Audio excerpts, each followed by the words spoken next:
5 बहुएं एक कतार में खड़ी हो जाती हैं और सुमित्रा उनकी आरती उतारती है। तभी अचानक पीछे से गाय के रंभाने की आवाज आती है। अरे भैया, ये तो हमारी स्वर्णा की आवाज है। लागत है भूख लगी है हमारी स्वर्णा को। अरे ये तो गाय की आवाज लागत है। क्यों बहू, अपने साथ गाय लेकर आई हो? दोनों गरीब बहुएं करुणा और विद्या झुककर सुमित्रा के पैर छूती हैं और कहती हैं, माँ जी, हमारे गरीब पिताजी के पास स्वर्णा के सिवा कुछ भी नहीं था, इसीलिए उन्होंने स्वर्णा उपहार स्वरूप आपको दी है और कहा है कि रोज स्वर्णा का दूध आपको पिलाए। शहर में गांव से आई इन गरीब बहुओं की बात सुनकर सभी लोग जोर जोर से हंसने लगते हैं और सुमित्रा का मुंह गुस्से से लाल हो जाता है। ठीक है, रामू, ले जाकर गाय को आंगन में बांध दो। सुमित्रा सभी बहुओं का स्वागत करके उन्हें पूजा घर ले जाती है और सभी रस्मों रिवाजों के बाद उन्हें उनके कमरे में भेज देती है। अगली सुबह, मम्मी जी, मेरे कमरे का एसी बिल्कुल ठंडा नहीं कर रहा है। पिताजी ने जो कैश दिया है, आप तुरंत नया एसी मंगवा लीजिए। मम्मी जी, मेरे कमरे में स्विच क्यों नहीं है? आखिर मैं अपने फ्रूट जूस कहाँ रखूंगी? मम्मी जी, मेरे बाथरूम में शावर क्यों नहीं है? आप बाथरूम में तुरंत शावर लगवाइए। नई नई बहुओं को नाइटी पहनकर इस तरह घर में घूमता हुआ देखकर सुमित्रा अपना सर पकड़ लेती है। तभी उसे आवाज आती है, oh my God, this is so disgusting. ये पूरे आंगन में गाय का पॉटी कैसे लगा हुआ है? इसका तो बहुत बुरा स्मेल भी आ रहा है। मेरा सर दर्द से फटा जा रहा है। I can't live like this। तभी करुणा और विद्या हाथों में दूध का गिलास लाती हैं और कहती हैं, बड़ी भाग्यवान हो तुम तीनों, जो शहर में असली दूध पीने को मिल रहा है। अभी अभी अपने हाथ से निकाला है। लो पियो, ताकत आ जाएगी। तुम्हारे अंदर से ये बदबू किस चीज की आ रही है? अरे ये तो गौमूत्र और गोबर है। असल में हम गौमूत्र से नहाते हैं, तभी तो इतने स्वस्थ हैं। ये सुनते ही तीनों अमीर बहुएं आंगन में उल्टी करने लगती हैं। सुमित्रा दौड़ते हुए आती है। अरे बहुओं, तुम परेशान मत हो, मैं करुणा और विद्या को समझा दूंगी। तुम लोग अपने कमरे में चलो। देखो, इलेक्ट्रीशियन आ गया है। तुमने जो कहा है वो सब काम हो रहा है। रोजी, प्रियंका और तान्या गरीब करुणा और विद्या से बहुत चिढ़ते थे और उन्हें नीचा दिखाने के लिए रोजाना योजनाएं बनाया करते थे। मम्मी जी, जब से हम लोग आए हैं कहीं बाहर घूमने नहीं गए। हमारे पापा ने हमें इतनी बड़ी कार दी है, चलिए ना आज हम आपको घुमा कर लेकर आते हैं। जब करुणा और विद्या भी कार में बैठने लगती हैं, तो तान्या कहती है, ये कार हमारे मायके से मिली है। तुम्हें तुम्हारे मायके से जो मिला है तुम उसकी सवारी करो।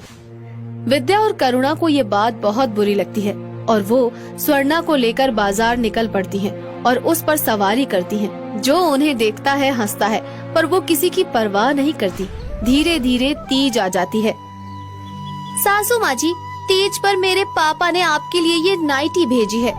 हाँ, मेरे पापा ने भी आपके लिए मेकअप का सामान भेजा है। हमारे पापा ने तो सासू माँ के लिए बहुत सारे गिफ्ट्स भेजे हैं।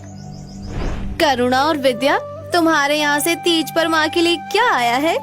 हमारे पापा ने तो माँ के लिए तीज पर गन्ना भेजा है और माँ ने छाछ। सासू माँ जब स्वस्थ रहेंगी ना, तभी तो हम सबको आशीर्वाद देंगी। सब उन पर हंसते हैं। तीज के दिन आ जाते हैं। बहुओं, आज का दिन तुम सबको व्रत रखना है। शाम को तैयार हो जाना, हम सब मिलकर पूजा करेंगे। Oh wow, I am so happy. हम लोग पूरा मेकअप करेंगे और हेयर ड्रायर भी करेंगे। पर मेरा हेयर ड्रायर कहाँ है? अरे करुणा, जरा मेरा जीन्स आयरन तो कर देना। और विद्या, तुम मेरा हेयर ड्राई कर दो।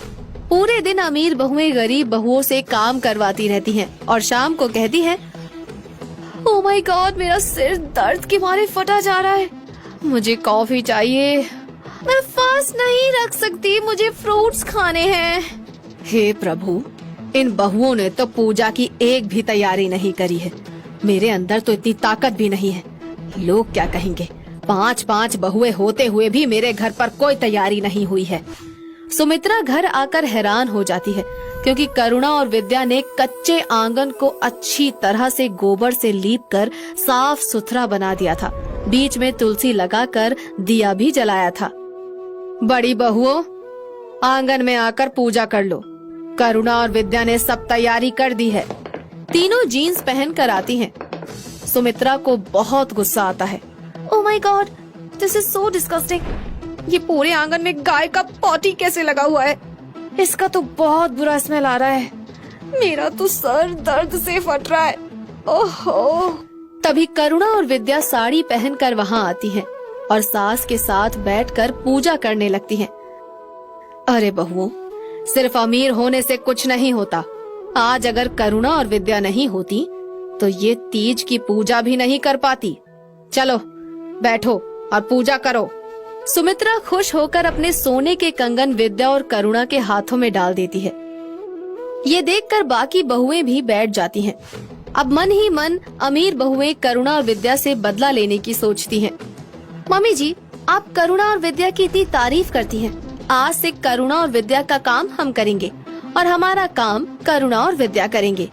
और नहीं तो क्या, आंगन को लीपना, गाय का दूध निकालना, ये भी कोई बड़ा काम है क्या?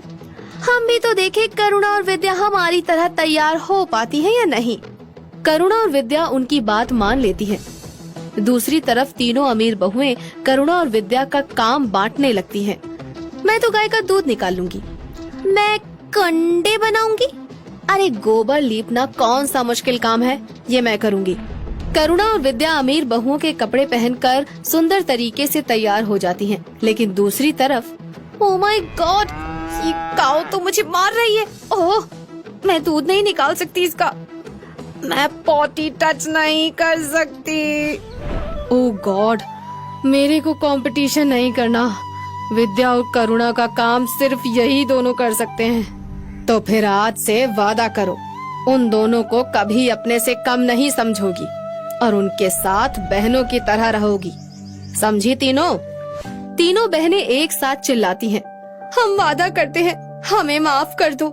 करुणा और विद्या उन्हें गले लगा लेती हैं। उसके बाद उनके घर कभी लड़ाई नहीं होती।